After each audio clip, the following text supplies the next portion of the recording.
जितनी बड़ी शिवलिंग और जिस आकार की शिवलिंग बूढ़ा केदार बाबा मंदिर में है तो पूरे विश्व में कहीं नहीं है इस तरह की शिवलिंग। पहाड़ी भाई की माँ, पहाड़ी भाई धन्यवाद बड़े जी।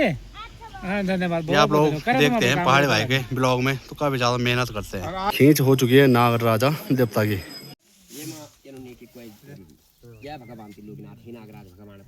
ये देखो डुगडुगी से बांधने से मोक्ष की प्राप्ति नहीं होती है। इस चीज को ध्यान रखना चाहिए। अगर तुम किसी चीज को बांधते हो तुम उसका निवारण नहीं करते ना तो 9 ग्रह में से 1 ग्रह कभी कम हो गया ना महाराज तो दोष लग जाता है। यहाँ नहीं कहीं भी जाओ तीर्थ स्थलों में किसी भी चीज को बांधो मत कभी, क्योंकि बांधने से मोक्ष की प्राप्ति नहीं होती है। अगर आप बांधते हैं तो उसका उपाय भी करना पड़ता है और जिस दिन आप मनोकामना के लिए बांधते हैं जब मनोकामना पूर्ण हो जाएगी उसके बाद उसको खोलने आना पड़ता है। तो स्वागत अभिनंदन आप लोगों का मेरे एक नए ब्लॉग में। तो दोपहर के 1 बजे से मेरे ब्लॉग की शुरुआत कर रहा हूँ मैं चमेला मार्केट से। और इससे पहले का ब्लॉग देखा आप लोगों ने तो खैंड पर्वत दर्शन करके नीचे लौटे और ये ब्लॉग है तो इसी दिन का है पर लेकिन ये अलग देखने के लिए मिलेगा। और इस टाइम जा रहे हैं हम बूढ़ा केदार की ओर। पहले अभी भूख लग रही है, सुबह से कुछ नहीं खाया, बस पीपल डाली में चाय पी थी गर्मा गर्म, बाकी कुछ नहीं। तबीयत भी काफ़ी ख़राब है तो दवाइयाँ भी ले ली है जुकाम बुखार की, बाकी धीरे धीरे करके खाना भी पहुँच रहा है। चमेला से बूढ़ा केदार की दूरी है 18 किलोमीटर। जहाँ पानी ज़्यादा रहता है तो वहाँ पहाड़ों में ना रुपाई का काम चलता है। जैसे हमारे यहाँ तुम्हारे यहाँ पानी का कोई साधन नहीं है खेतों के लिए तो इसलिए हमारे यहाँ रुपाई नहीं होती है। और जहाँ जहाँ पानी की पूरी व्यवस्था है तो वहाँ रुपाई होती है। ये देखो ग्रुप वाइज लगे हुए हैं सभी मातृ शक्ति। एक बात है यह चमेला साइड में एक भी खेत बंजर नज़र नहीं आएगा। महिलाएँ भी पहुँच चुके हैं अब अपने खेतों में रुपाई लगा के। यहाँ से जाना हमने सीधा बूढ़ा केदार।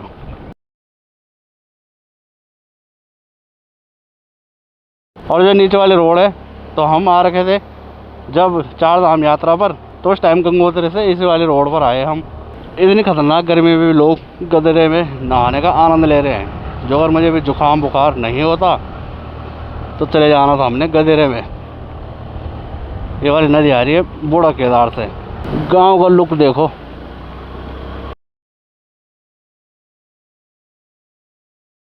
यहाँ पे है भाई थोड़ा ठंडा ठंडा कूल कूल। अगर आप लोग कभी ऋषिकेश गए होंगे ना नीर झरना में तो वहाँ भी इसी तरह का पानी रोका हुआ रहता है एकदम गदेरे पर। जहाँ ये है ये देखो 1 2 3 4 आराम से नहा सकते हैं। चलिए पहुँचने वाले हैं अब हम बूढ़ा केदार बाबा के धाम में। यहाँ से 500 मीटर आगे है। अगर आप लोग भी 4 धाम यात्रा पर आ रहे हैं और बाबा केदार धाम नहीं जा सकते हैं केदारनाथ तो आप लोग पहुंच सकते हैं चमेला से मात्र 16 किलोमीटर ऊपर बाबा बूढ़ा केदार के दर्शन करने के लिए। बरसात के टाइम पर यहाँ काफ़ी ज़्यादा पानी का बहाव रहता है और यहाँ पर दुकानें भी बही थी पिछले साल और मैं भी यहाँ आज दूसरी बार पहुँच रहा हूँ। ये है यहाँ से मेन गेट और स्कूटी लगा रखे हमारे साइड में और ज़्यादा नहीं कम से कम 300-400 मीटर पर है बूढ़ा केदार बाबा का मंदिर। और यहाँ भीड़ की बात करें तो यहाँ बिल्कुल भीड़ नहीं है। पिछले टाइम हम यहाँ शाम के टाइम में पहुँचे थे और जैसे आजकल बाबा केदार धाम में तो बिल्कुल जगह नहीं हो रही है पैर रखने के लिए।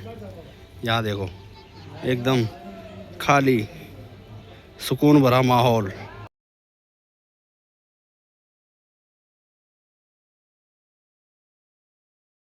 ये जो बूढ़ा केदार का मंदिर है तो इस तरफ है बाल गंगा और इस तरफ है धर्म गंगा। तो दोनों नदियों के बीच में बूढ़ा केदार बाबा का मंदिर। और जो आप लोगों को शिवलिंग दिखाया अंदर तो शिवलिंग पर जो मूर्ति है बूढ़ा केदार बाबा की और साथ ही साथ पांडवों की। जहाँ पर बाबा बूढ़ा केदार का मंदिर है तो यहाँ पर युधिष्ठिर ने काफ़ी सालों तक तपस्या की थी। और ऐसा भी कहा जाता है जितनी बड़ी शिवलिंग और जिस आकार की शिवलिंग बूढ़ा केदार बाबा मंदिर में है तो पूरे विश्व में कहीं नहीं है इस तरह की शिवलिंग। बाकी जो भी पुजारी रहे होंगे मंदिर के तो उनकी समाधि है ये। और ये भी कहा जाता है कि यहाँ के लोग बाबा केदार के धाम नहीं जाते हैं। क्यों?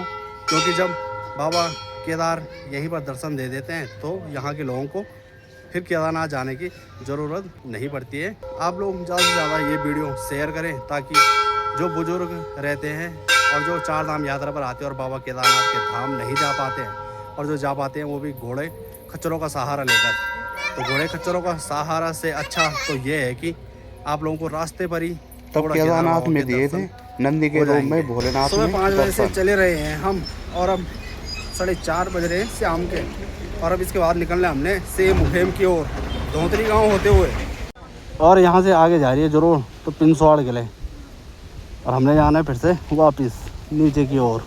और बूढ़ा केदार का जो इतिहास है, तो जब पांडव भोलेनाथ के ढूंढ में निकले थे तो सबसे पहले पहुँचे थे यहाँ धर्मराज युधिष्ठिर ने तपस्या की थी, और यहाँ पहचान नहीं पाए थे वो भोलेनाथ को, और तब जाकर उन्हें जाना पड़ा सीधे बाबा केदार धाम की ओर।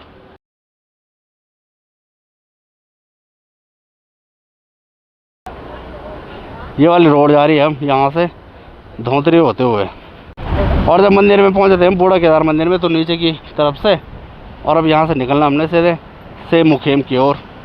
धर्मगंगा बूढ़ा केदार मंदिर पड़ता है टेरी गढ़वाल में, और जैसे बाबा केदार के कपाट 6 महीने में बंद हो जाते हैं तो यहाँ पूरे 12 महीने तक बूढ़ा केदार बाबा के दर्शन कर सकते हैं आप लोग। ये वाली लोकेशन भी काफ़ी अच्छी लग रही है वैसे। ये वाली रोड मिलेगी सीधे गंगोत्री धाम वाली रोड पे। देखने लायक जगह तो यही है, पूरी संस्कृति नज़र आ रही है गढ़वाल की एकदम।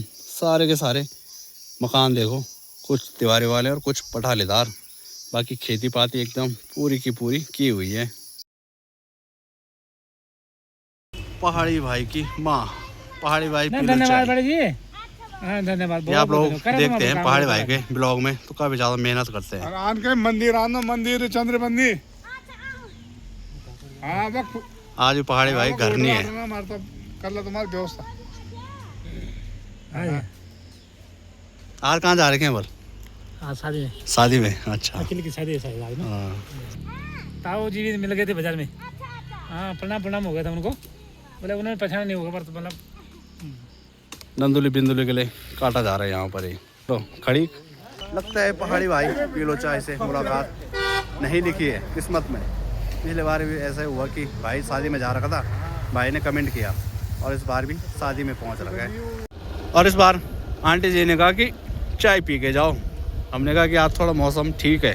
धोतरे से आगे 3-4 किलोमीटर चलने के बाद यहाँ पर रोड कट रही है कोडार, तो इस वाले रोड पर जाना हमने सेम मुखेम के लिए।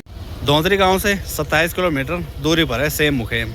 तो इस ब्लॉग की शुरुआत हो रही है अगले दिन से, और जो ये वाली जगह है तो यहाँ का नाम है सदड़ गांव। तो सेम नागराजा 5वां धाम कल्पना गेस्ट हाउस। तो इससे पहले के ब्लॉग में आप लोगों ने देखा तो क्या हुआ था हमारे साथ। यहाँ भी काफ़ी ज़्यादा महंगाई है भाई। जैसे हम जब यात्रा पर निकल रखे थे तो इतना महंगा तो हमने कहीं नहीं देखा जितना कि इस साइड है। 2500 रुपये का एक कमरा। तो यहाँ पर हम ठहरे थे तो यहाँ पर हमें 2000 रुपये में पूरा एक कमरा मिल गया था, जिस पर हम 6 जने सोए थे। और अगर आप लोग भी सेम मुखेम यात्रा पर आते हैं और जो अगर सही टाइम पर आप लोग दर्शन करके नीचे लौट जाते हैं तो फिर इन जगहों पर रह सकते हैं, या फिर यहाँ से नीचे भी रह सकते हैं। पिछले टाइम चाचा और मैं आ रखे थे, कम से कम 1.5 साल हो चुके हैं। तो हम ठहरे थे रात को लमगांव में, तो वहाँ हमने क्योंकि 800 रुपये में कमरा किया था। वैसे तो और भी थे हमारे साथ, लेकिन उन्होंने धोखा दे दिया था। वो निकल गए थे घर की ओर, जहाँ हम दोनों का काम 400 में हो रहा था, तो वहाँ 800 रुपये पड़े। और जब आप लोगों को गेस्ट हाउस दिखाया नगर निगम वालों का, तो भाई साहब सरकारी जो चीज़ है ना तो बिल्कुल कदर नहीं करते हैं कोई भी। ऐसे हालत हो रखी है वहाँ के बिस्तरों की ना, पूछो ही मत। ये वो ताई जी हैं, इनके यहाँ ठहरे थे हम, और इनकी शक्ल थोड़ा बहुत पहाड़ी भाई पीलो चाय की माता की तरह आती है। तो हमने पूछा कि तुम्हारी बहन कहाँ रहती है उन्होंने कहा कि देहरादून। हंसमुख है ताई जी भी। और जहाँ पर सेम मुखेम पार्किंग है वहाँ से हम करीबन 3-4 किलोमीटर नीचे आ गए। हाँ जी, इसकी पसंद ये यहाँ आई। हाँ, इसकी दर्शन करने आना, बूढ़ी घड़ी रही थी। हाँ, बूढ़ी का भला भी करेगी कृष्ण भगवान। हाँ, बाय बाय बाय बाय। और जो अगर यहाँ रहने की बात करें तो रहने की पूरी व्यवस्था है। ये देखो, एक ही है हिमाचली स्टाइल में बना रखा है, यानी कि यहाँ के लोगों के होम स्टे टाइप के बना रखे हैं। जैसे हमने खाना खाया था ऊपर जहाँ पर पार्किंग है, तो यहाँ भी खाने की पूरी व्यवस्था है। ये था हमारा कमरा। तो यहाँ पर जैसे पार्किंग में पहुँचे थे हम ना, तो वहाँ पर ठंड लग रही थी। यहाँ देखो भाई एकदम गर्म रजाई, काफ़ी ज़्यादा गर्मी लग रही थी हमें। हाँ और अब पहुँच चुके हैं हम पार्किंग में। यहाँ का नाम है मड़वागी सौड़। यहाँ आपको घोड़े खच्चर भी मिल जाएंगे। भाई जी रेट कितना है मंदिर तक जाने का? 600 रुपये मात्र 3 किलोमीटर। और जब से आ रहा हूँ ना, तो यहाँ का रास्ता इसी तरह का है, एकदम पत्थर वाला। कल जब दवाई ली थी चमेला में तो थोड़ा फर्क था, उसके बाद फिर से भाई एकदम छाती जाम हो चुकी है, यानी कि बलगम भी नहीं आ रहे। तो चाचा से लाठी मांग ली मैंने। शुरुआती में तो यहाँ चढ़ाई नहीं है, पर लेकिन जैसे जैसे मंदिर के करीब पहुँचेंगे काफ़ी खड़ी टक्कर। तो गाइस जूझते लड़खड़ाते हुए पहुँच गया हूँ सेम नागराजा मंदिर में। और यात्रा मैंने बहुत सी की है, पर लेकिन जैसी हालत ख़राब इस बार हुई मेरी ना, माँ कसम बता नहीं सकता हूँ। बाकी मैंने जैकेट पहन रखी थी ताकि ये पसीना निकल जाए। पसीना निकला, पर लेकिन गले पर ठंडक पड़ रही है, छाती एकदम से जाम लग रही है मुझे। खींच हो चुकी है नागराजा देवता की, दर्शन हो चुके हैं। और ये वो भूमि है, श्री कृष्ण भगवान यहाँ पहुँचे थे और रात्रि हो गई थी। तो फिर जो गंगू रमोला थे वो काफ़ी बड़े व्यक्ति थे, तो उनसे रिक्वेस्ट की, गुजारिश की श्री कृष्ण भगवान ने कि मुझे 9 हाथ 9 वेद जगह दे दो सोने के लिए। पर लेकिन उन्होंने नहीं दिया गंगू रमोली ने। तो गंगू रमोली को शराप मिला था कि जो तुम्हारे भेड़ बकरियां हैं, गाय भैंस है, तो सारे के सारे पत्थर बन जाएंगे। तो आप लोगों को दिखाएंगे कि पत्थर कहाँ पर बन रखे हैं। और जब गंगू रमोला वृद्ध हो गई, तब उन्होंने श्री कृष्ण भगवान की आराधना की थी इसी जगह पर। तो श्री कृष्ण भगवान ने आशीर्वाद दिया गंगू रमोला को। तो बुढ़ापे में हुए उनके 2 लड़के, सिद्धुआ और बेदुआ। ये जो मूर्ति है तो ये है गंगू रमोला की। ये वाली जो जगह है तो ये परकटा सेम है। और अब जाना हमने डुगडुगी सेम, यहाँ से 1-1.5 किलोमीटर आगे है। यहाँ ऊपर एकदम कोहरा लग रखा है काफ़ी ज़्यादा। तो आप लोगों भी कमेंट जरूर करें कि कौन कौन डुगडुगी सेम में जा रखे हैं। और जो साथ वाले हैं वो तो निकल गए हैं आगे, पीछे मैं ही हूँ। खड़ा रहने का बिल्कुल मन नहीं कर रहा है, पूरा तन बदन टूट रहा है। पर लेकिन कई लोग सोचेंगे कि डुगडुगी सेम नहीं दिखाया। ब्लॉग बनाना भी इतना आसान नहीं है जितना लोग सोचते हैं। पहुँचने वाला हूँ अब जिस जगह पर डुगडुगी सेम है, तो भीड़ काफ़ी लगी हुई है। ये वाला पत्थर है कई टन बड़ा।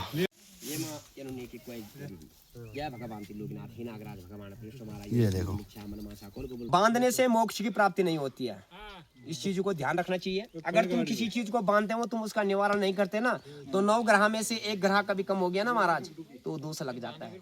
यहाँ नहीं, कहीं भी जाओ तीर्थ स्थलों में किसी भी चीज को बांधो मत कभी, क्योंकि बांधने से मोक्ष की प्राप्ति नहीं होती है। अगर आप बांधते हैं तो उसका उपाय भी करना पड़ता है। और जिस दिन आप मनोकामना के लिए बांधते हैं, जब मनोकामना पूर्ण हो जाएगी उसके बाद उसको खोलने आना पड़ता है। नियम होता है इसका। कभी इन चीजों को बांधो मत, कहीं भी जाओ। यही नहीं, बहुत सारे लोग क्या करते हैं कि देख लेते हैं ये बांधा हुआ है, मैं भी बांध देता हूँ। तो ये चीजें, ये गलती कभी मत करना। बांधने से मोक्ष की प्राप्ति नहीं होती महाराज। अच्छा, तो उसके बाद क्या करना चाहिए? दूसरे में जो बांधते हैं वो मन्नत होती है, बिना संकल्प का कोई चीज बांधा नहीं जाता है। खोलने के लिए आना पड़ेगा। बिल्कुल संकल्प होता है उसका, फिर उसके बाद आप उसको बांध सकते हैं। फिर बांधने के बाद आपको घर पे एक श्रीफल रखना पड़ेगा। उस श्रीफल में आपको हर इतवार के दिन धूप करनी पड़ेगी। जिस दिन तुम्हारी मनोकामना पूर्ण होगी उस दिन आपको इसको खोलने आना पड़ेगा। यहाँ 7 सेम है। हाँ जी। और 7 सेम का जो वर्णन है महाराज ना, तो मैं आपको शॉर्टी में बताऊंगा। मैं 7 सेम के नाम बताता हूँ आपको। ओम नमो भगवते वासुदेवाय हरे कृष्णायाम परमात्मने नम सर्वरूपाय संस्थिताय तम विष्णु रूपाय ते नमः। जय भगवान त्रिलोकनाथ हे नागराज भगवान परमेश्वर महाराज। सभी भक्तों थे अपनो आशीर्वाद बनाने रखी, दिन दुगुनी रात चौगुनी बरकत दिए भगवान त्रिलोकनाथ नागराज भगवान परमेश्वर महाराज। तो भक्त लोगों, सबसे पहले मैं आपको बताता हूँ कि यहाँ 7 सेम पढ़ते हैं और 7 लाख 9 लाख धुमार भगवान कृष्ण की जो है यथावत पूजाओं का वर्णन होता है। तो प्रगटा सेम जो हमारा मंदिर है उसको प्रगटा सेम कहा जाता है। जहाँ पर आप वर्तमान में खड़े हैं ये डुगडुगी सेम नामक स्थल भगवान कृष्ण का उत्तर द्वारिका धाम भी माना जाता है। तीसरा स्थान तलवला सेम है जहाँ काल सर्प दोष निवारण होता है। चौथा स्थान गुप्ता सेम है। 5वीं स्थान आरुणी सेम। 6ठा स्थान बारुणी सेम। और 7वीं स्थान लुप्त सेम है जहाँ से भगवान श्री कृष्ण मथुरा वृंदावन को वापस गए थे। तो ये जो सेम धाम है ना महाराज, यहाँ भगवान श्री कृष्ण की बाल लीला से लेके और महाभारत समापन तक का पूरा वर्णन आता है। ठीक है, जिसको हम कहते हैं ना कि यहाँ भगवान कृष्ण क्यों आए थे, इसका बहुत बड़ा इतिहास है। भगवान कृष्ण भक्त वत्सल थे और भक्त के भाव में भगवान का जो वास होता है, ये भक्तों के भाव में होता है। इसी प्रकार भगवान कृष्ण को केदारखंड नामक स्थल में आना पड़ा। ये हम आए थे इस तरफ से, जो मेन प्रकटा से मंदिर है वहाँ से, बाकी यहाँ पर दर्शन किया और यहाँ से सीधे नीचे की ओर ये पहुँच रहे सीधे पार्किंग में। इस वाले रास्ते से हम नीचे आए ना, उस वाले रास्ते पर जो अगर पंडित जी बताते हैं आप लोगों को कि शॉर्ट है, बिल्कुल मत आना भाई। कम से कम 2 किलोमीटर और एक्स्ट्रा पड़ गया, हालत ख़राब हो गई। ये वाला रास्ता जा रहा है सीधे ऊपर, जो अगर हम मंदिर में पहुंचते तो वहीं से आते तो काफ़ी जल्द हमने अब तक पहुंच जाना था नीचे सड़क में। तो जहाँ पर स्कूटी बाइकें लगा रखी थी तो वहाँ पर पहुंच चुके हैं और टाइम की बात करें तो 11 बज रहे हैं। और इसके बाद निकलना हमने सीधे घर की ओर। और इसके बाद थोड़ा आप लोगों को दिखाएंगे कि जहाँ पर जो गंगोरा मोले की भैंस गाय वगैरह थी तो वो कहाँ पर किस आकार में जो कि पत्थर का रूप रखा हुआ है। ये जो खेत के अगल बगल आप लोगों को काफ़ी बड़े बड़े पत्थर नज़र आ रहे हैं ना, तो सारी ये गंगोरा मोला की भैंसें थी। जब शराब मिला था गंगोरा मोला को तो तब जाकर जो गाय भैंसे थे तो सारे के सारे पत्थर बन गए थे।